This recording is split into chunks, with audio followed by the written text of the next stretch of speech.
ভোরবেলা ট্রেনে উঠে একটা নতুন অভিজ্ঞতার সম্মুখীন হলাম আমি। সেদিন আমার এক জায়গায় যাবার ছিল, সেই জন্য এখান থেকে আমি 4:40 ট্রেনটা ধরলাম। তো তখন বেশ ভোর, লোকজন সেরকম একটা নেই, তবুও বেশ কিছু লোকজন আছে। তো যাই হোক, ট্রেনে উঠলাম। সেই যে ভিড়টা, সেটা কিন্তু ট্রেনে একদমই ছিল না। আমি লেডিস কম্পার্টমেন্টে উঠেছি। তো ওঠার পরে যাই হোক, দেখলাম এই স্টেশন থেকেই, মানে আমি যে স্টেশন থেকে উঠলাম সেই স্টেশন থেকেই 2-3 জন মহিলা উঠলো। তাদের কাছে বেশ বড় বড় বস্তা ছিল, বস্তাতে তাদের মালপত্র ছিল, যেটা তারা এখান থেকে নিয়ে গিয়ে শিয়ালদা নিয়ে গিয়ে বিক্রি করবে। সেটা পরে যদিও জানতে পারলাম যে তারা শিয়ালদা অবধি যাবে। তো যাই হোক, তারা দুপাশ দিয়ে গেটে উঠে তারা দুপাশ দিয়ে রেখে দিয়েছিল বস্তাগুলো। তার মধ্যে বেশ ভালো অনেক জিনিসপত্র, সবজি টবজি এগুলো ছিল। তো যাই হোক, ভিড়টা একটু একটু একটু একটু করে শিয়ালদার আগে পর্যন্ত যেতে যেতে মোটামুটি ভিড়টা নৈহাটি ব্যারাকপুর অব্দি যাওয়ার পরে ভিড়টা বেশ হয়ে গেল। তো তখন ভালোই লোক হলো। এবার চিৎকার চেঁচামেচি শুরু হয়েছে, বস্তাগুলো কার।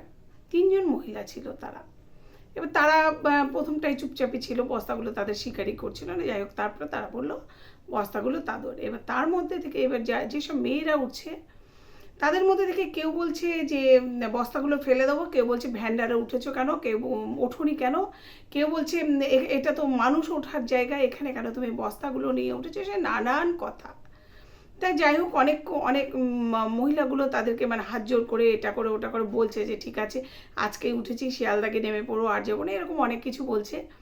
তা তারা যেটা বলতে চাইছে, আমি তার একজনের থেকে যে টুকটুক করে শুনলাম, বললো যে ভ্যান্ডারে যদি ওঠে তাহলে ওই জিনিসপত্র মানে বস্তাগুলো যারা নিচ্ছে তার জন্য সে ভ্যান্ডারে আবার টাকা দিতে হবে। সেই জন্য তারা এই কম্পার্টমেন্টটাতে উঠেছে, শিয়ালদা গিয়ে তো তারা নেমেই যাবে। এবার এটাও ঠিক যে যারা প্যাসেঞ্জাররা উঠছে নামছে তাদেরও ওঠা নামাতে একটু হয়তো অসুবিধে হচ্ছে, দুটো পাশ যেহেতু যাম। তবে হ্যাঁ, মাঝখানে যাতায়াতের জায়গা আছে, কিন্তু তবুও তবে হ্যাঁ, আমরা যদি এইসব মানুষগুলি একটু সহযোগিতা করি, তাহলে কিন্তু এইসব মানুষগুলো একটু এই যে এই ধরনের ব্যবসাগুলো করে এগোতে পারে। কারণ এদের এই বয়সে এসে এদের কিন্তু এই ব্যবসাটা করার কথা একদমই না। তো সব মানুষ যদি, আমরা মানুষেরা যদি এইটুকু বুঝি, মানে আমরা মহিলারা, যে লেডিস কম্পার্টমেন্টে সেও তো লেডিস, এত কষ্ট করে খাচ্ছে, যে বয়সে তাকে বেডটি দেবার কথা এই সময়, সেই বয়সে সে এগুলো করে খাচ্ছে। কারণ তার বয়সী মানুষদের কিন্তু একটু যারা সুখে আছে তাদেরকে সবাই বেডটি দেয় সব বাড়িতে। তো যাই হোক, এইগুলো যদি সবাই বুঝতো, তাহলে বোধহয় এই মানুষগুলোর সঙ্গে যে দুর্ব্যবহারটা আমি চোখে দেখলাম, সেটা সত্যি আমার খুব খারাপ লাগছিল।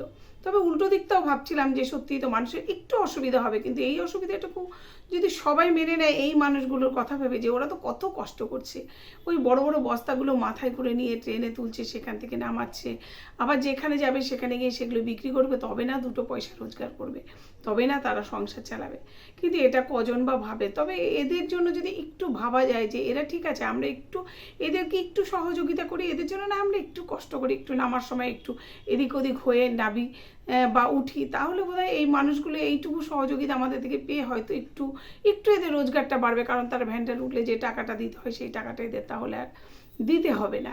এটাই। তাই সব মানুষের মন যদি এরকম হতো যে সবাইকে আমরা একটু সহযোগিতা করবে, যাকে যেভাবে পারি, আমরা তো টাকা পয়সা দিয়ে কাউকে সহযোগিতা করতে পারছি না, তো এইভাবেও যদি কাউকে একটু সহযোগিতা করি, কারোর প্রতি একটু সহানুভূতিশীল হই, তাহলে বোধহয় এই খেটে খাওয়া মানুষগুলো জীবনে একটু সুবিধে পেতে পারে। তো এদের প্রতি সহানুভূতিশীল প্রত্যেকটা মানুষেরই কিন্তু হওয়াটা ভীষণ প্রয়োজন।